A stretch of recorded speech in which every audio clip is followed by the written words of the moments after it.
Life's too short to drive boring cars.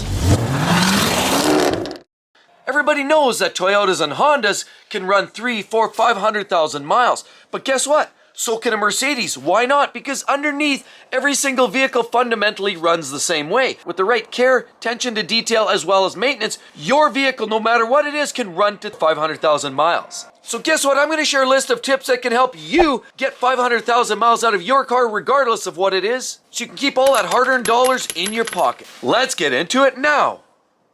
So the first tip is far more critical than a lot of people give it credit for, and is actually keeping your paint clean. For example, I'll show you.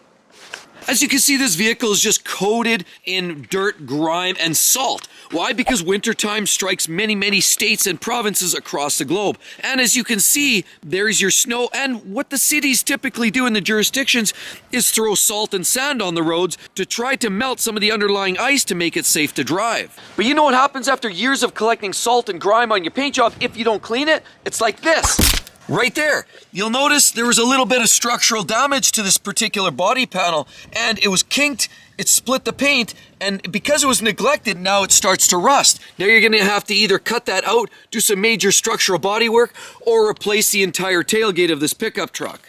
Now fortunately, a lot of cars these days have a lot of plastics, so plastic won't rust, sure, but the paint can still chip away. Now we've got metal here, and a lot of cars are still made out of steel-based products, and it's the steel that can actually rust.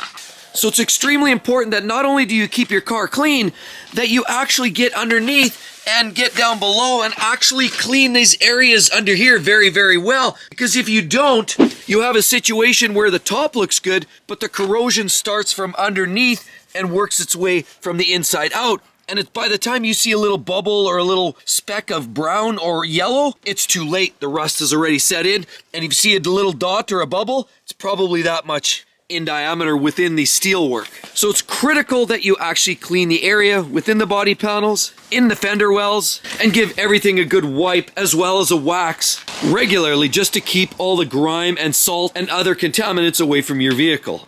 Another important factor is applying paint protection film. Like here you can see, you'll see a film, and that protects the front end of the vehicle from collecting chips that can start to rust. If you don't stop the chips from happening, there's a good chance that they'll set in and they'll start to corrode. Now the hood's not the worst, it's mostly cosmetic, but here's where it gets bad. And down here, where the wheels kick up stones, you can often get chips along the edges of the wheel wells, and that can then quickly turn into rust. So often getting paint protection film that covers your fenders, and even if it wraps in there, is ideal to help prevent getting some of that early onset of corrosion. So the next component to guarantee long-lasting service on your engine, regardless of whether you're driving a Mercedes or a Honda, has to do with a tune-up. I mean, first of all, you look at a Mercedes. Here's a modern-day Mercedes C300. It has a 2-liter turbo 4-cylinder engine. Quite a busy little compartment. A lot of that has to do with the turbocharging, cooling for it, and all of the other ancillaries. Then we have a Honda. We have a 4-cylinder engine, normally aspirated or naturally aspirated, no turbos. Quite a simple little setup versus what we're seeing in the Mercedes. Quite a different setup. Many years ago, they used to talk about the old infamous Italian tune-up. Was start up the car, floor it, gun it hard, rev it up to the red line a few times, watch some carbon blow out the back, and then you're good to go, because that would smooth out the idle. Nowadays, everything's EFI, electronic fuel injected. You don't really need to worry about that anymore, but there are parts that do need to be addressed to make sure that the car runs very well for many years. Being they're both internal combustion engines, they both run on ignition, that's spark. So here, spark plug wires. This is a critical component. You definitely need to be changing these once in a while, as well as the spark plugs themselves. Here what we have is a typical spark plug. This one's from a Mercedes, but every single one of these internal combustion engines has parts like this. Those are all components. If one of them's misfiring or not running right, the car often will run poorly, and it'll usually result in a check engine light. Another critical component is changing the air filters that you notice in the Honda.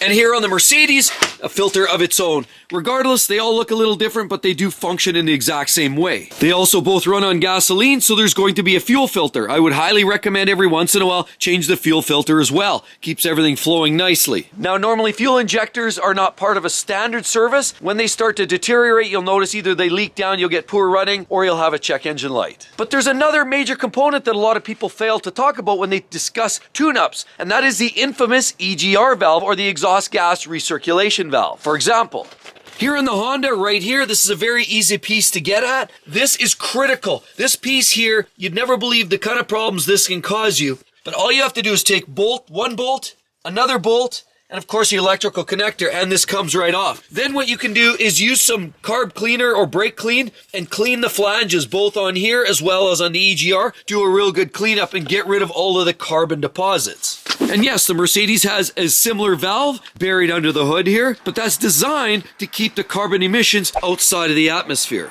So do you think the EGR valve is one of those pointless little parts that you can ignore? Actually, think again. Two major examples. Have you heard of the cracked EGR issue with the Jeep Grand Cherokee Eco Diesel 3-liter engines? Or how about the third generation Toyota Prius that's known for EGR issues that are plugging off and causing blown head gaskets? That's a real deal. But on top of that, you can see a whole lot of problems. Reduced performance, poor acceleration, increased fuel consumption, check engine lights, service lights, rough idle, or even stalling in some cases. And actually, if you can believe it, engine knock can also result from this.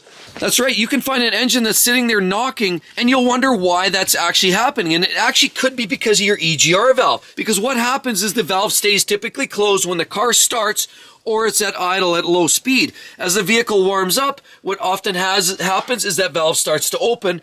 And then, of course, the circulation of gases goes back into the combustion chamber, eliminating a lot of the carbon dioxide to hit the atmosphere. And actually, the EGR valve is a very, very critical component, quite cheap to fix, and at the very least, do a good cleaning once in a while. Quite easy to pull apart and inspect for yourself, even as a home do-it-yourselfer. With a little bit of this tune-up maintenance, you can get the vehicle to last longer, run better, and more efficiently for many, many years. And the next critical component to consider is actually your battery.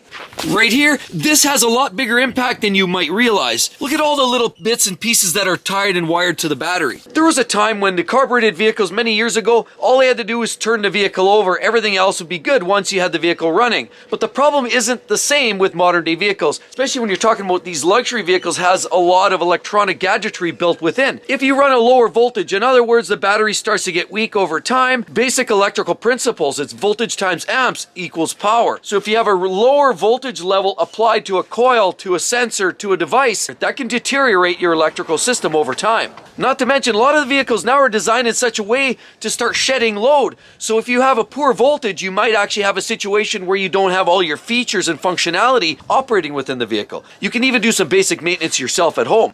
And some of that is this little device. This essentially is a two-piece. This comes out and you can actually have a brush as well as you have the female end here, and you take your battery terminal connections off. It's essentially a stiff brush, and you sit there and you just spin that on the terminals, put a little light Vaseline or the appropriate lubricant on the battery terminals, and you're good to go for years. If you start to see that white chalky powder building around there, it's time to either clean it or do something about that termination. So the next piece of advice that I have to give you has to do with a product and a fluid that keeps these vehicles running cool. It also helps regulate temperature within the vehicle. And this is something that you can use to actually measure whether it's rated for -30 or whether it's rated for -5. You can check it with a simple device like this, and that's your antifreeze or your coolant. Such as this. What we have here is some BMW antifreeze, and I use this on some of the BMWs that we own. And this is something comes in either a pre-50-50 mix or a concentrate where you have to add water to give it the appropriate level of mix and rating for the temperature. But whatever you choose, it has to be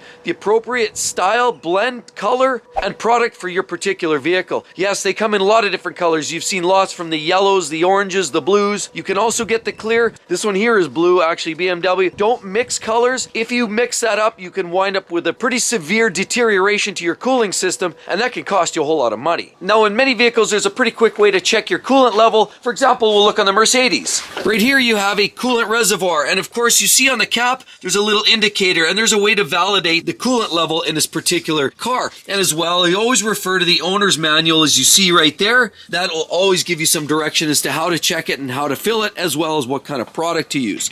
But then we look down here, and you can actually see the radiator down there. That's where the coolant flows through and allows the air to pass through and actually dissipate some of the heat. And then down there, you have have a water pump thermostat and a collection of rad hoses that can leak at various different sources. A lot of the parts now are quick snap and they're meant for quick installation, but they generally don't last as long. Just talk to any BMW owner in recent years and they'll confirm that for you. Fittings, water pump, thermostat, all points of failure with a lot of those vehicles. When they get aged, the heating cycles creates hot, cold, the plastics get brittle, they start to split, crack, and then they will leak for sure. Unfortunately, a lot of the BMWs, for example, the N54 twin-turbo 6-cylinder engine, water pump and thermostat combination, which was all bolted together, would typically only last about 100,000 kilometers or about 60,000 miles. Poor lifespan for a lot of those vehicles. But if you keep your coolant always fresh and always of the right blend and in good shape, often a lot of those failures stop happening. So it's very important that you keep your coolant in the right condition and that you don't have any excess buildup happening in the system. For example, you want to know some expensive repairs? I mean, it's not uncommon for a water pump to cost anywhere from $400 to $600, and even more if you get a mechanic to do it. As say a BMW service shop might cost you upwards to $1,000 to replace a water pump because they're electric, plastic, and they're quite expensive. A radiator might cost you from $600 to $800 depending on the manufacturer, but to properly replace a head gasket because you've neglected the cooling system often results in a catastrophic blowout. That can actually cost you upwards closer to $2,000 because you've got to remove half of the top of the engine here, strip that apart, and then you replace the gasket. And that's if you've got no surfaces that need remachining. If you need to replace a whole head, because sometimes a lot of these engines now are all aluminum, and it's these all aluminum engines, when you overheat them once, just once, is all it takes to distort and warp a head. If that happens, sometimes you got to throw the head out, or if you're lucky, you can remachine it, put a new head gasket in there, and you're good to go. But regardless, if you overheat a modern day engine, it's guaranteed to cost you a whole lot of money to fix. And before we touch on the very last one, which is oil services and a lot of the mistakes people typically make and how important it really is, we'll talk to something a little bit less, and that has to do with the overall condition of the vehicle and some other basic checks that can lead to early failure if you're not careful. Essentially, do a walk around your vehicle. It's important that you check all your lights, front and back, that they're always working. Tires are very, very important because if you have a tire that's out of round or is a bit of a vibration, all that shake and shimmy adds a resonance that can actually shake components under the hood. Now, while a lot of parts like engines are on engine mounts and a lot of parts are on floating rubbers, that doesn't change the fact that a lot of the electrics are also shaken to that different resonant and can cause a lot of problems to the electrical system and the mechanical systems. So your tires are very important. They're in good shape, that they're wearing well, they're equally wearing, and that they're not shaking and that they're well balanced. But then you do another check. Make sure your windshield is good. Look around, check out your lights, that you have no big holes or noisy exhaust system. And then we go inside and check right here. Hit the ignition. And it's very important that we make sure we have no check engine lights outstanding. And as well, in this particular case, it's a Honda, that we have all of our services are up to date. Because if you don't look after your check engine lights, it won't look after you. You may have other failures resulting from that check engine light that you've neglected for a period of time. So do never, ever, ever neglect a check engine light. Those CELs are actually trying to tell you something. Not only that, make sure you're always consistently using a good grade of fuel. I don't always go to the basic cheapest level of fuel. Now, while I'm a little bit of a skeptic whether premium fuel is always the answer, just know that it's a higher octane, it will typically run better, and it's only going to do better things for your engine in the long term. So always running a better grade of fuel is going to help.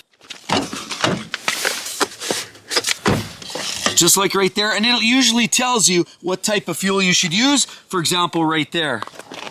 And the last large tip is actually oil service, and it's super important. If any of you are aware of the BMW and the extended oil service issues that they've had a few years back, it was causing lots of problems. Rod bearing failures, turbo failures, and it was also contributing to dissolving oil filters, which then led to potential catastrophic failures. Timing chain issues, as well as timing chain ramps and other hardware were taking a hit. A lot of it had to do with extended oil service intervals. Did you know that engine oil is not just used to lubricate engine itself, i.e. the rod bearings and the cam lobes and all the other moving parts? It actually is used for variable valve timing in a lot of cars. For example, Vano's system in the BMWs. Mercedes has a version. Let's not forget about Toyota and Lexus and the VVTi systems. If you're using old crusty oil, it's going to take a toll. So not only are you going to potentially see deterioration on the internals of the engine, but your variable valve timing system and many other components now rely on good clean oil. So the old days of, say, 3,000 mile oil services is too frequent, but the extended oil services that BMW were offering a few years ago were way too far. A little more frequently, but not as excessive as the old adage of the 3,000 mile changes. But there's some basic checks you can do in between time. Let me show you. First of all, we're looking at the Honda, and you'll notice it has a 020. It's very important you get the right weight of oil as well. So we crack this. You can check this out. Pull that. Look underneath the cap. Sometimes if you see milky sludge at the bottom, that means engine blow-by. In other words, that's a bad sign. That might be an internal issue with rings failing, or it could even be a leaking head gasket. Sometimes emits itself in terms of froth and foam. So look under there. It's always a good way to make sure that it's clean. If it's clean like that, you're good to go. Also, another place to check is this. You can check the old dipstick, and you should check your dipstick. Look for the proper oil level, but also give it a good sniff. And it actually should be fairly clean. You shouldn't see any froth on the end there. You should see a good level that looks like a good honey brown color. If it gets really dark, that generally means you need an oil service anyway, a good indicator. But seeing coolant or other fluids, or even the smell of gasoline, might indicate that you're having a rich condition and possibly dumping fuel down the cylinders. After all, we know some of the engines, the 1.5 liter turbo engines by Honda, had an oil dilution problem because they were pumping too much fuel down the cylinder walls. That was causing washing and premature engine failure. So you want to smell for fuel, look for glycol or antifreeze, and make sure the oil is relatively clean. And with all of that said, unfortunately there's always a few exceptions to every single rule, and here is a list of vehicles that will not make it 60,000 miles no matter what you do to it. Hope to see you real soon. Catch you then. Bye-bye.